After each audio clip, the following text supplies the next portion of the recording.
첫 번째 강의 때는 아무래도 이 역사적인 무게감이 너무나 심각했는지 눈꺼풀도 막 내려가시더라고요. 그래서 우리 잠깐 몸을 좀 풀고 기지개를 좀 펴시고 눈도 좀 이렇게 마사지도 좀 해주시고 개혁을 좀 합시다. 이렇게 우리 몸을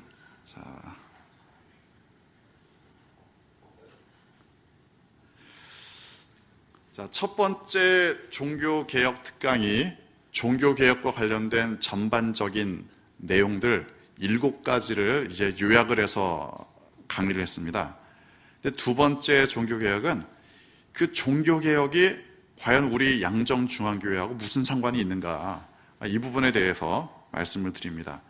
좀 더 정확하게 말씀을 드리자면 종교개혁으로부터 양정중앙교회까지, 사실은 이게 좀 더 내용에 부합되는 내용, 그 제목이 될 텐데요. 종교개혁과 양정중앙교회는 과연 무슨 관계가 있는가? 정답을 아시죠? 매우 밀접한 관계가 있습니다.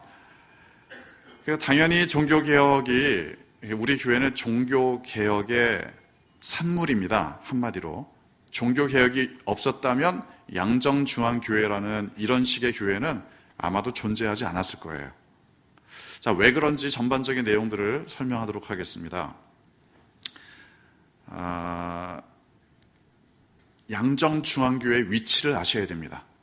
양정동 이렇게 하지 마시고 어떤 한국 전체뿐만 아니라 이 역사적인 테두리 안에서 과연 양정중앙교회의 위치가 어디에 있느냐. 우선은 대한예수교 장로회. 이거 모르는 사람이 어디 있느냐. 하지만 제가 이따가 설명을 드리면 이것도 굉장히 큰 의미가 있습니다. 대한예수교 장로회 중에서도 통합교단에 속해 있습니다. 통합교단인지 합동교단인지 고신교단인지 맨날 헷갈린다, 이런 분도 계시겠지만 걱정하지 마시고 제가 잠시 후에 친절하게 설명을 해드리겠습니다. 그리고 통합교단 중에서도 우리는 부산 동노회에 속해 있습니다. 노회라는 것은 아시다시피 그 지역에 있는 교회들의 연합체가 되겠습니다.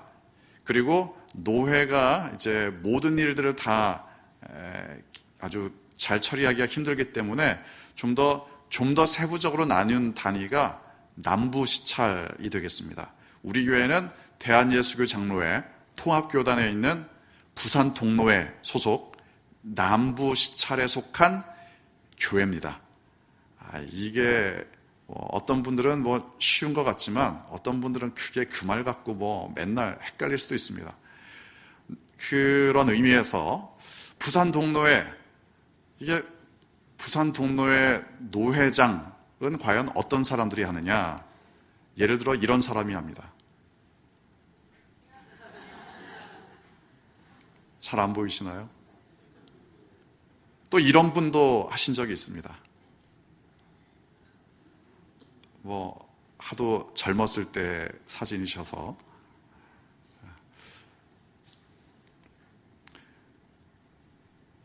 그리고 빠질세라, 이런 분도 하셨습니다. 우리 교회가 노회장을, 부산 동노회에서 노회장을 3분 배출했습니다. 이런 분들이 노회에서 노회장으로서의 활동을 하셨고요. 그러면은 이제 대전제로 들어갑니다. 대한예수교 장로회, 예수교가 결국에 기독교잖아요. 기독교가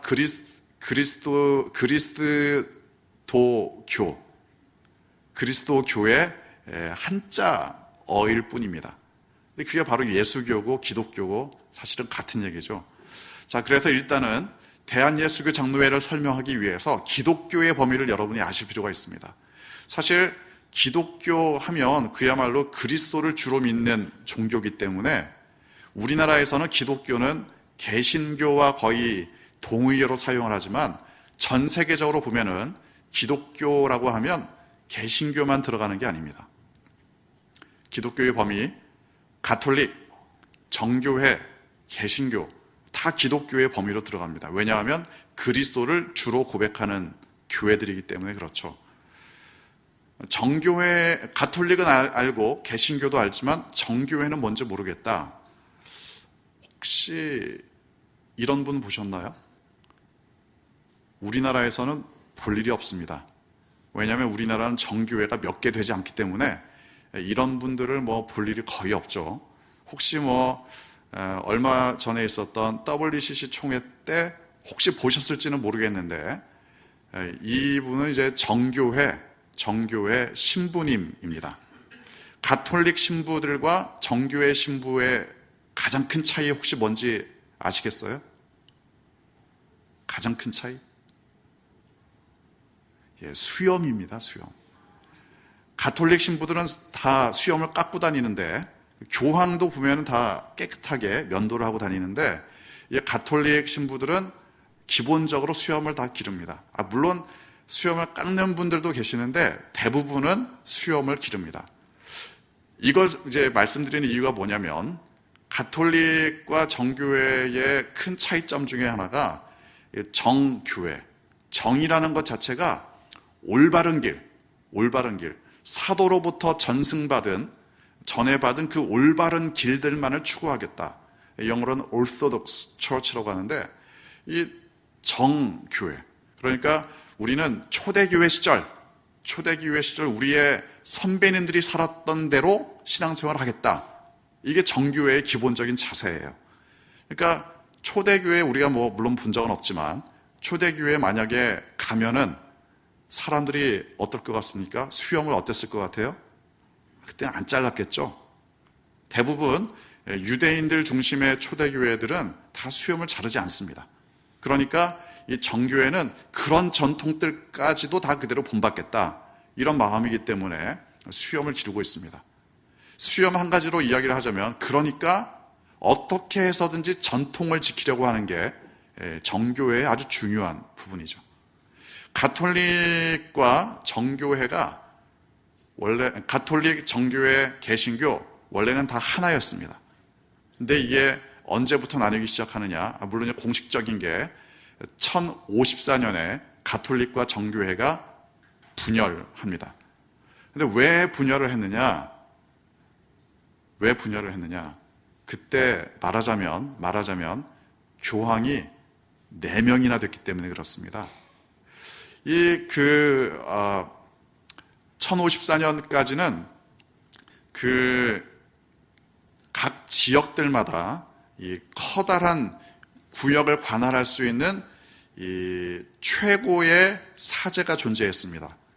그러니까 로마에도 최고의 사제가 존재했고 또 예루살렘에도 최고의 사제가 존재하고 안디옥, 최초의 선교사를 파송했던 안디옥에도 최고의 사제가 존재했습니다.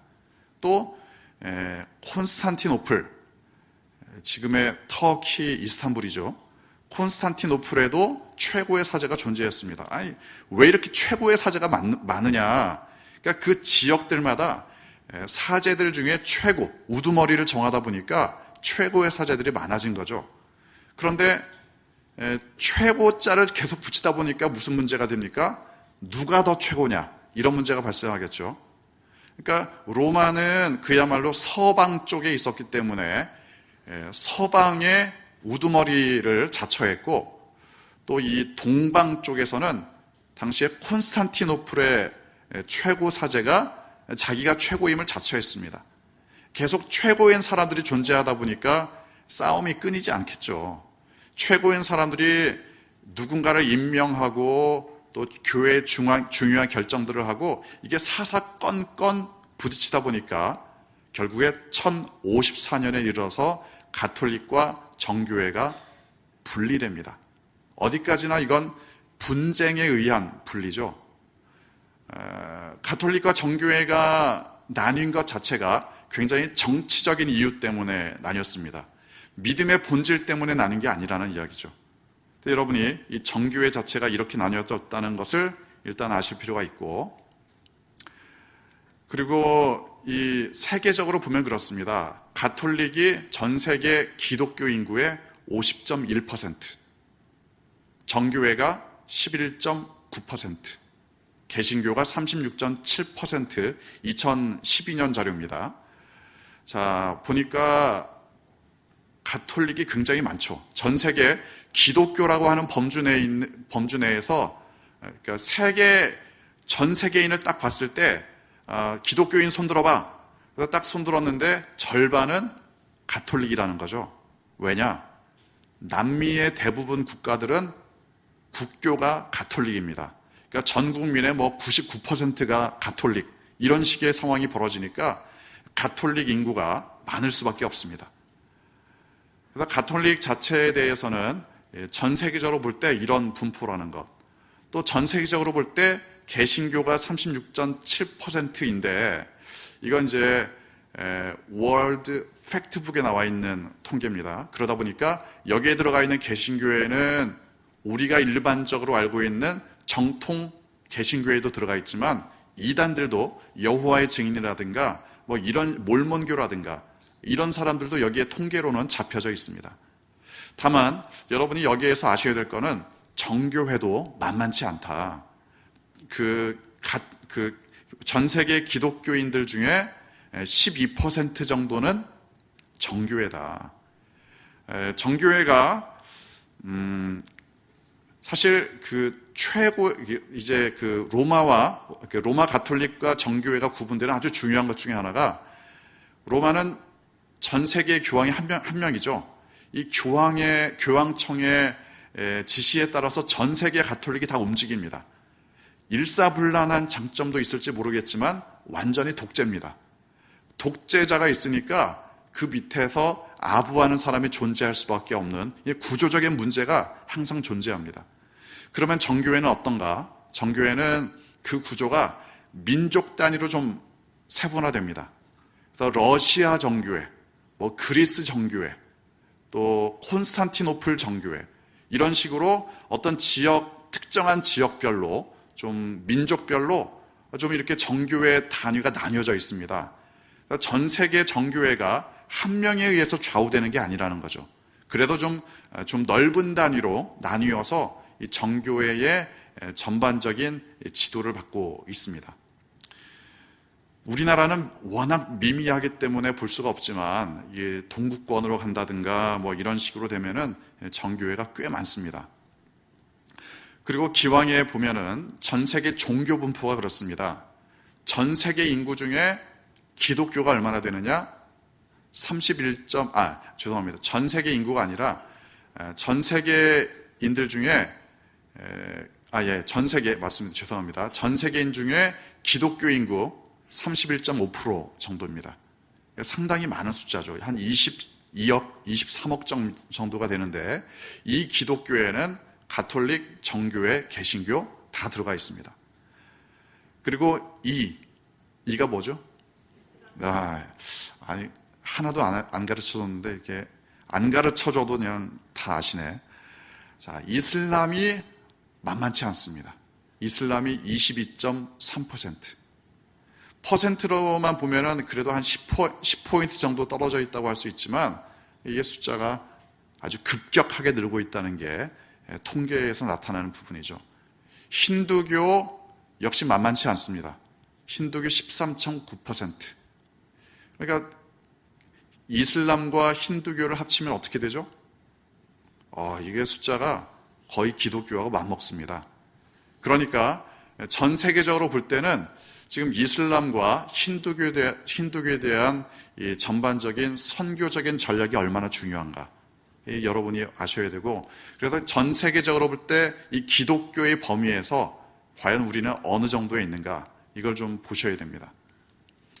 자, 그러면은 개신교의 범위는 어떻게 되는가?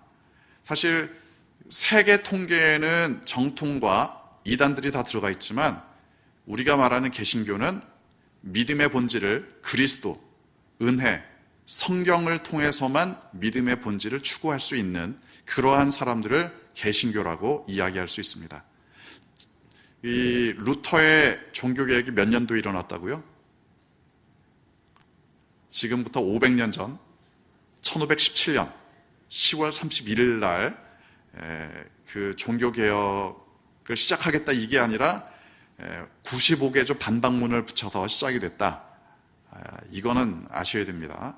자, 1517년에 500년 전에, 지금부터 500년 전에 오직 그리스도, 오직 은혜, 오직 성경, 그래서 믿음의 본질을 추구했던 것이 개신교의 시작이었고, 여전히 그 범주 안에 있는 사람들을 개신교라고 말할 수 있습니다.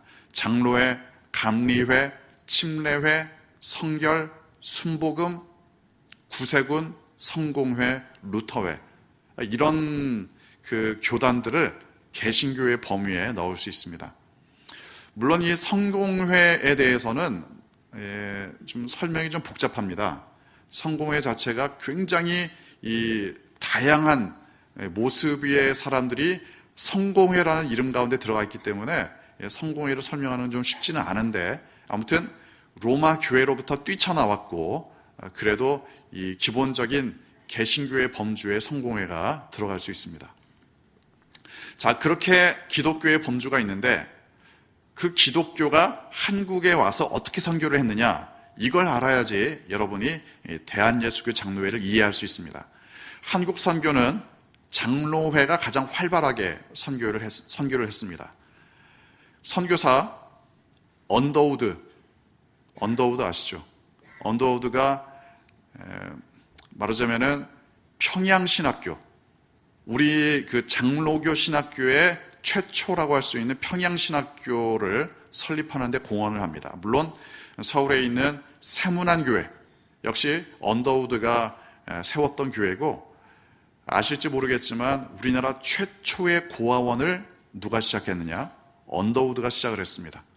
이 언더우드가 어디 출신의 선교사냐?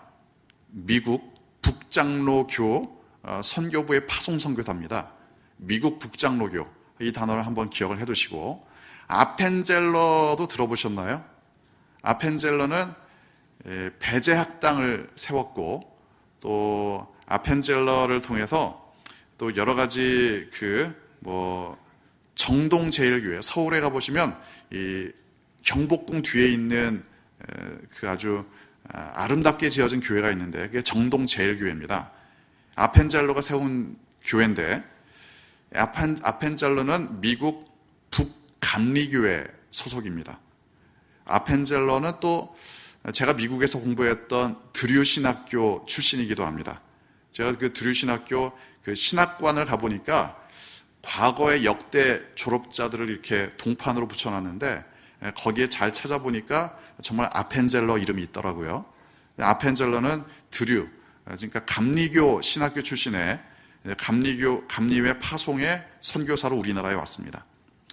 자, 그 다음에 이 선교사들이 이런 역할을 했는데, 선교사들이 우리나라에서 활동을 많이 하다 보니까 미국 북장로교회, 또 미국 남장로교회, 또 호주 장로교회, 캐나다 장로교회, 크게 장로교로 보면은 4개 지역에서 우리나라에 선교사를 파송합니다. 캐나다, 호주, 미국 북장로, 미국 남장로. 그러니까 서로 이제 와서 선교를 하다 보니까, 우리 뭐 이렇게 겹쳐서 선교를 하느냐, 우리 지역을 좀 나눠서 선교를 하자. 그래서 선교사들이 잘 협의를 해서 우리나라를 잘 나눠서 선교 지역을 분할해서 선교를 시작합니다. 잘 보이실지 모르겠는데, 그러니까 이 오른쪽 위에를 보면 함경도 쪽이죠. 함경 남북도. 여기는 캐나다 선교부가 담당을 합니다. 그리고 왼쪽에 좀 파란색을 보시면, 파란색이 신의즈 저쪽부터 쭉 그 밑에까지 경상도 북쪽까지 이제 쭉 내려오는데, 이게 미국 북장로 교회가 담당했던 부분이죠.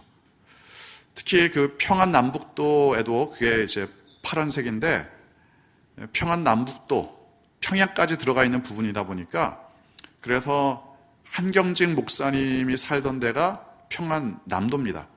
한경직 목사님은 미국 북장로 교회 선교사들의 영향을 받으면서 신앙생활을 했던 거죠.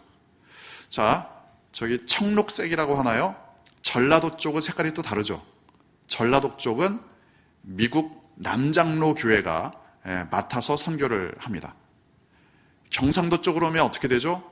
이 경북 쪽은 그러니까 사실은 낙동강인데 낙동강 북쪽은 미국 북장로교회, 그리고 낙동강 아래쪽은 호주 장로교회가 선교를 감당합니다. 그래서 아마 아시는 분들은 아시겠지만 이 호주 장로교회가 경상도 지역에서 선교를 많이 했습니다. 일신 기독병원 누가 세웠습니까? 호주 선교사님들이 세우셨어요. 또 호주 선교사님들이 이 부산에 또 이 경상도 쪽에 여러 가지 활동을 하는데, 혹시 여러분 우리 노회에 창대교회라고 들어보셨습니까? 창대교회. 그 창대교회가 옛날 이름이 상해교회였습니다. 상해교회. 상해교회가 어떤 교회냐? 호주 선교사님들이 세운 교회인데 원래는 용호동에 있었어요. 창대교회는 지금 기장으로 갔는데 용호동에 있을 때는 상해교회는 나환자들을 선교하기 위한 교회였습니다. 그 교회를 바로 호주 선교사님들, 호주 장로교회 선교사님들이 세웠던 거죠. 또 이 호주 선교사님들이 세운 교회 중에 여러분이 아실 만한 교회가 부산진 교회, 일신 기독병원 뒤에 있는 부산진 교회도 호주 장로교회 선교사님들이 세우셨고, 또 저쪽 수안동에 가보시면 수안교회라고 아시죠? 수안교회도 호주 장로교 선교사들이 세운 교회입니다. 충무에 충무김밥 드시러 갈 때 충무교회도 한번 가보시면 좋은데, 충무교회 누가 세웠느냐? 역시 호주 장로교 선교사님들이 세운 교회입니다. 자, 한 가지 또 말씀을 드리면, 낙동강을 기준으로 해서 경상도의 낙동강 이남은 호주 선교사님들이, 낙동강 이북은 북장로교 선교사님들이 감당했는데, 특별히 부산만큼은 미국 북장로교 선교사님들과 호주 장로교 선교사님들이 우리 함께 선교를 하자, 이렇게 됐습니다. 그래서 제가 지금 쭉 그 호주 선교사님들이 세운 교회 단체들만 말씀을 드렸는데, 미국 북장로교 교회 선교사님들이 세운 아주 유명한 부산에 있는 교회가 뭐냐? 초량교회입니다. 초량교회. 초량교회는 이 한강 이남에 최초로 세워진 교회입니다. 그리고 이 6.25 전쟁 때는 이승만 대통령이 출석하기도 하셨던 교회이기도 하죠. 굉장히 역사가 오래된 교회인데 미국 북장로 교회 선교사님이 초량교회를 세웠다, 기억을 하시고, 자, 이런 것들을 설명드리는 이유가 있습니다. 외국 장로회가 우리나라 교회에 끼친 영향이 아주 지대합니다. 아주 지대합니다. 일단 여러분이 외국 장로교회라고 할 때 이런 흐름을 아셔야 돼요. 우리나라는 아까 말씀드렸다시피 캐나다, 호주, 미국 장로교회 선교사님들이 굉장히 활동을 활발하게 했습니다. 그런데 그 근원을 따져 올라가다 보면은 미국의 기독교를 어떻게 시작하게 됐느냐? 아시는 대로 미국 자체가 청교들이 개척한 나라가 아닙니까? 그런데 이 청교도가 과연 어떤 사람들이냐? 한마디로 종교개혁 시대에 영국의 종교개혁을 일으켰던 사람들, 이렇게 보시면 됩니다. 혹시 영국의 올리버 크롬웰이라고 들어본 적 있습니까? 크롬웰. 근데 크롬웰이 누구냐? 청교도입니다. 청교도인데 한마디로 신앙의 본질적인 것을 추구하는 것을 정치적으로도 그걸 추구했던 거죠. 그러니까 이 크롬웰이 이 당시의 왕을 쫓아내고 완전히 청교도 나라를 만들려고 나라를 완전히 바꿉니다. 그러다 보니까 이 왕가에서는 반발이 심하겠죠. 그래서 크롬웰이 청교도로서 나라를 완전히 청교도 국가로 영국을 만들려다가 결국에 실패합니다. 실패하고 나니까 이제 반대 상황이 벌어지겠죠. 그동안 밀려나 있던 사람들이 청교도들을 핍박하기 시작합니다.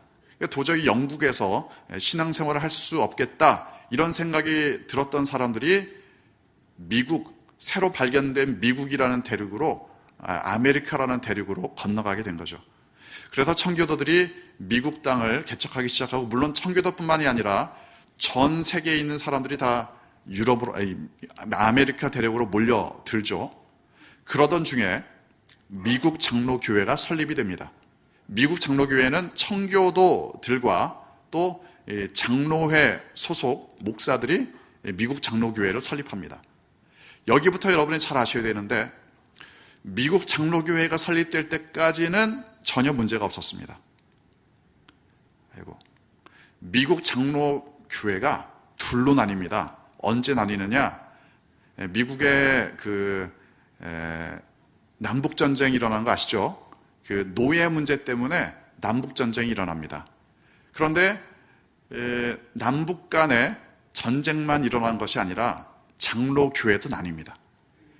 이 미국의 남북전쟁이 일어날 때 미국 장로교회가 미국 북장로교회와 미국 남장로교회로 나뉘는 거죠. 그러면 좀 느낌이 좀 오시나요? 북장로교회는 노예제도를 어떻게 할 것 같아요? 반대할 것 같죠. 남장로교회는 노예제도를 어떻게 할 것 같습니까? 받아들입니다. 그러니까 이 남장로교회하고 북장로교회가 정치적인 이유 때문에 갈라서기 시작을 한 거죠. 그리고 북장로교회는 최대한 노예도 인간이다, 모든 사람이 하나님의 사랑을 받을 자격이 있다, 이런 쪽으로 신학적인 발전을 갖게 되고, 남장로교회는 아니다, 노예는 우리가 부릴 수 있다, 성경에도 종들이 나오지 않느냐, 이런 식으로 해서 자신들의 현재 체제를 합리화하는 방향으로 신학이 발전하기 시작합니다. 약간은 북장로교회가 좀 진보적인 성격을 갖게 되고, 남장로교회는 약간 보수적인 성격을 갖게 된 이유가 바로 거기에 있습니다. 물론 완전히 확연하게 구분되기는 좀 어려울 수도 있는데, 아무튼 기본적으로 미국 장로교회가 나눈 것 자체가 그런 문제가 배경이 됩니다. 자, 그러면 여기에서 이 모든 내용들을 한번 여러분이 쭉 정리할 수 있는 기회를 드리는데, 우리나라에 온 장로교 선교사님들이 크게 네 부류가 있다고 했죠. 캐나다 장로교, 미국 북장로교, 미국 남장로교, 또 호주 장로교, 이 네 가지, 네 부류의 장로교 선교사님들이 우리나라에 들어와서 활발하게 선교를 했습니다. 그런데 이분들의 신학적인 입장이 어떠냐? 신학적인 입장. 제가 저렇게 체크를 해놨는데, 캐나다 장로교회가 신학적으로 제일 진보적입니다. 진보적. 그리고 호주 장로교회가 신학적으로 볼 때 제일 보수적입니다. 북장로교회와 남장로교회는 사실은 비슷했는데, 이런 나뉘는 과정에서 남장로교회는 조금 더 보수적으로, 이 북장로교회는 약간 진보적으로 중간의 입장이 있지만, 중도 진보, 중도 보수, 이런 정도의 이름을 붙일 수가 있을 겁니다. 그런데 이게 중요한 이유가 뭐냐면은, 이분들이 선교한 지역의 교회들이 다 이러한 신학적인 영향을 많이 받았다는 겁니다. 자, 호주 장로교회가 어디를 선교했다고요? 예, 부산, 경남. 그러니까 이쪽에 신학적인 영향은 어떻게 돼요? 보수적인 영향을 받게 되어 있습니다. 그렇잖아도 보수적인 사람들인데, 신학도 보수적인 신학을 받아들이다 보니까 이분들이 정말 보수적이 됩니다. 오늘날 부산 지역 또 경남 지역에 이따가 제가 설명을 드리겠지만 신학적인 배경이 바로 여기에 있습니다. 또 캐나다가 함경 남북도에 선교를 했는데, 함경 북도에 아주 유명한 신학자가 있습니다. 우리나라 김재준 박사라는 분이 있는데, 이분이 굉장히 진보적인 신학을 갖게 되는 데에는 이런 외국 장로교회의 영향이 있었다. 이걸 기본적으로 여러분이 아시고요. 그러면 한국 장로교회가 왜 분열되게 됐느냐? 딱 저거대로 방금 전에 봤던 외국 장로교회의 영향대로 한국 교회가 그대로 분열합니다. 그대로. 1912년 대한예수교 장로회 총회가 설립됩니다. 이때까지는 교회가 분열되지 않았어요. 이때까지는 모든 장로교에 소속된 선교사들, 목사들이 다 하나의 장로교를 추구합니다. 너무나 극적인 장면이죠. 그런데 1951년 고신 측, 그러니까 고려신학교를 기반으로 한 고신 측이 갈라져 나갑니다. 1951년이라는 걸 여러분이 주목할 필요가 있는데, 해방은 언제 됩니까? 45년.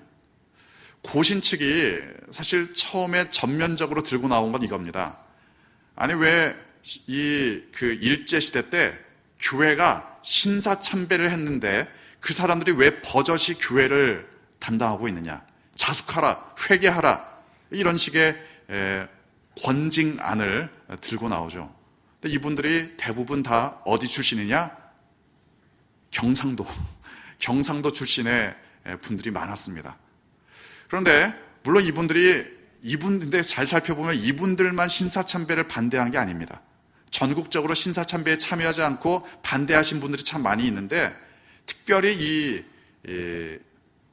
부산을 중심으로 한 경상남도 쪽의 분들이 굉장히 여기에 대해서 강력하게 이야기를 한 거죠. 심지어 경상남도에 속한 목회자들 중에도 신사참배 찬성하는 분들이 있었습니다. 그럼에도 불구하고 지역이 하나로 똘똘 뭉쳐서 다른 지역에 있는 사람들을 공격하기 시작합니다. 보수성이 너무나 강하다 보니까 더 나아가서 오히려 다른 사람들을 공격하는 성향이 강한 쪽으로 발전하기 시작한 거죠. 사실 고신이 이렇게 따로 떨어져 나간 것은 표면상으로는 신사참배인데 그것만이 이유가 아닙니다. 결국에는 신학교를 누가 운영하느냐, 아니면 총대를 누가 나가느냐, 이런 식의 정치적인 문제가 다 결합을 해서 결국 고신 측이 떨어져 나갑니다. 1951년에 최초의 장로교 분열이죠. 어디에서 일어났느냐? 호주 장로교회가 영향을 주었던 이 영남 지역에 있었던 그런 그 교회들이 고신 측으로 딱 떨어져 나갑니다. 지금도 다른 지역에는 고신교회가 별로 없습니다. 이 영남 지역에만 몰려있는 이유가 바로 거기에 있습니다. 1953년에 또 한 번의 분열이 일어납니다. 이때 장로교 기장 측이 떨어져 나가는데 이름 자체가 완전히 달라집니다. 대한예수교 장로회가 아니라 대한기독교 장로회라는 이름으로 총회가 분리가 됩니다. 이때 떨어져 나간 사람이 누구냐? 아까 말씀드렸던 김재준 박사를 중심으로 한 진보적인 성향의 교회들이 떨어져 나갑니다. 1953년에 이제 떨어져 나갈 때 사실 이건 좀 더 복잡한 문제가 있는데 계속해서 신학적인 문제, 정치적인 문제가 복합적으로 아울려져서 이 교회들이 떨어져 나간 거죠. 김재준 박사님은 원래 한경직 목사님하고 아주 친한 사이는 아니었지만 그래도 같은 노선에 있던 사람입니다. 그런데 여러 가지 문제들, 정치적인 문제들이 발생하다가 결국에 합동 측의 거목이라고 할 수 있는 박형룡 박사에게 아주 강력한 공격을 받습니다. 그러면서 결국에 나 이렇게는 못 살겠다. 신학교와 교회와 여러 가지 문제들을 통해서 공격을 받다가 김재준 박사를 중심으로 한 교회들이 떨어져 나가죠. 기장 측은 한국신학교, 한신이라고 부르는 한국신학교를 기반으로 해서 지금도 분리가 되어 있고, 여러분이 서울에 가보시면 경동교회, 또 향린교회, 한신교회, 이런 교회들이 대표적인 기장 측 교회들이 되겠습니다. 아까 말씀드렸던 고신 측 같은 경우는 여러분 아시다시피 우리 근처에 사직동교회라든가 거제교회라든가 이런 교회들은 고신 측 교회고, 서울에 있는 경동교회, 한신교회, 향린교회. 보니까 기장 측 교회, 사실 제가 좀 찾아보려고 했는데 부산에는 기장 측 교회가 별로 없더라고요. 왜냐? 지역적인 선교 지역 분할에 따라서 영향받은 게 다르기 때문에 그렇습니다. 자, 그래서 이제 기장 측이 53년에 떨어져 나갔고, 큰 틀로 볼 때 장로교회의 마지막 분열이 일어납니다. 1959년. 우리가 속한 통합 측과 또 이 합동 측의 분열입니다. 뭐 부산만 봐도 이 합동 측 수영로 교회, 뭐 부전 교회, 호산나 교회. 근데 뭐 제가 뭐 미리 말씀을 드리면 이 호산나 교회는 합동 측에서도 또 분리돼서 나간 교단입니다. 합신 측이라고 해서 합동 측이 그러니까 통합 측 같은 경우는 1959년에 분리된 다음에 교단 분립이 더 이상 발생하지 않았습니다. 그런데 합동 측은 1959년에 분열된 이후로 그 이후로도 엄청나게 분리됩니다. 현재 이 장로교 교단들이 워낙 많기 때문에 한국 장로교 총연합회가 구성이 되어 있습니다. 24개 교단이 들어가 있는데요. 거기에는 고신, 기장, 통합, 합동 플러스 20개 교단입니다. 나머지 20개 교단은 뭐냐? 합동 측에서 분리돼서 나가는 교단들. 그리고 여기에 들어가 있지 않은 교단들이 뭐 한 200개에 이른다. 이런 이야기까지 있을 정도입니다. 무슨 얘기냐면 분열의 역사가 계속 이렇게 진행되다 보니까 끊임없이 떨어져 나가고 또 떨어져 나가고 남을 한번 공격하기 시작하니까 마음에 안 들면 우리 갈라서자, 이게 시작되다 보니까 끝이 없이 반복되고 있다는 사실입니다. 다만 현재 분열은 전반적으로 보합세에 있습니다. 최근에 와서 장로교들의 전반적인 분위기는 할 수 있으면 교단 간의 통합을 이루려고 굉장히 노력을 많이 합니다. 그럼에도 그게 잘 안 되는 이유가 뭐냐? 정치적인 이유가 가장 큽니다. 합치면 누가 우두머리를 하느냐, 이런 문제가 당연히 나올 수밖에 없겠죠. 쉽지 않은 문제입니다. 한국 장로교회가 분열된 이유, 물론 서로 여러 가지 문제가 발생할 수 있는데 아까 말씀드렸다시피 초기 선교사님들이 분할 정책에 의해서 선교한 것, 그리고 그 영향을, 신학적인 영향을 받았던 것, 이게 오늘날까지도 영향을 미치고 있다. 그리고 대부분의 분열은 저놈은 정말 신학적으로 이단이어서가 아니라 정치적인 이유 때문에 분열됐다는 사실, 이걸 여러분이 기억하실 필요가 있습니다. 자, 그렇다면 우리도 다시 한번 돌아보죠. 신학적인 입장으로 볼 때 기장 측이 제일 진보적인 신학이고 고신 측이 제일 보수적인 신학입니다. 원래는 통합과 합동이 비슷한 신학이었는데 정치적인 이유 때문에 갈라섰고, 그래도 합동 측은 좀 더 보수적으로, 통합 측은 표방하는 게 어디까지나 중도입니다. 그러니까 통합 측은 중도지만 합동이나 고신에서 보면은 그래도 진보가 아니냐, 이렇게까지 주장하는 경우들도 있습니다. 자, 외국 장로교의 신학적인 입장과 우리나라 현재 분열되어 있는 그 교단들의 신학적인 입장, 제가 비교하기 위해서 저렇게 적어놨는데 어떻게 잘 매치가 되시나요? 이게 이렇게 돼버렸습니다. 양정중앙교회의 종교개혁이 필요합니다.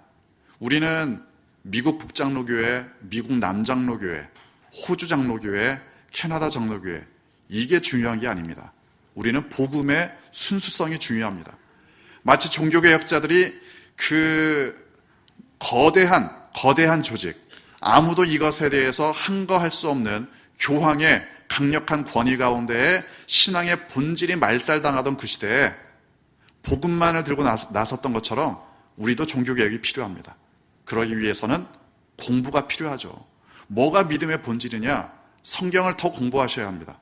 그 다음에 어떻게 해서 이런 역사적인 오류들이 발생하고 반복돼서 이 확대 재생산되고 있느냐? 역사에 대한 공부가 필요합니다. 역시 고전에 대한 준비도 필요합니다. 마치 깔뱅이 아우구스티누스의 고백록과 여러 저작들을 보면서 자신의 신학적인 토대를 세워갔듯이 기독교 고전에 대한 연구도 분명히 종교개혁에서 필요한 부분입니다. 그리고 실천해야 됩니다. 우리는 고신 측과 또 합동 측과 아니면 기장 측과 파가 다르네, 교단이 다르네, 이걸 말해야 될 사람이 아니라 과연 십자가의 삶을 살아가고 있느냐, 이걸 말해야 되는 사람들입니다. 고신도 중요하지 않습니다. 통합도 중요하지 않습니다. 합동도, 기장도, 성공회도, 정교회도, 가톨릭도 중요하지 않습니다. 오직 십자가만을 바라보며 살아가느냐, 이것만이 우리의 종교개혁의 본질입니다. 믿음의 본질을 추구하기 위해서 오직 성경, 오직 은혜, 오직 그리스도, 오직 하나님께 영광, 이것을 추구하는 것이 우리의 삶의 실천이 되어야 합니다. 정치적인 이유에서 갈라진 교단들, 이게 중요한 게 아닙니다. 믿음의 본질을 추구하는 것이 가장 중요합니다. 또한 대화와 협의가 필요합니다. 수많은 기독교 역사 가운데 대화하지 못하고 의사소통이 이루어지지 않고 협의가 이루어지지 않아서 갈라지고 분열된 경우가 얼마나 많은지 모릅니다. 그리스도 안에서 우리가 믿음의 본질을 추구하며 서로 대화하는 것, 협의하는 것, 이게 분열의 역사를 막고 화합의 역사로 돌아갈 수 있는 근간이 됩니다.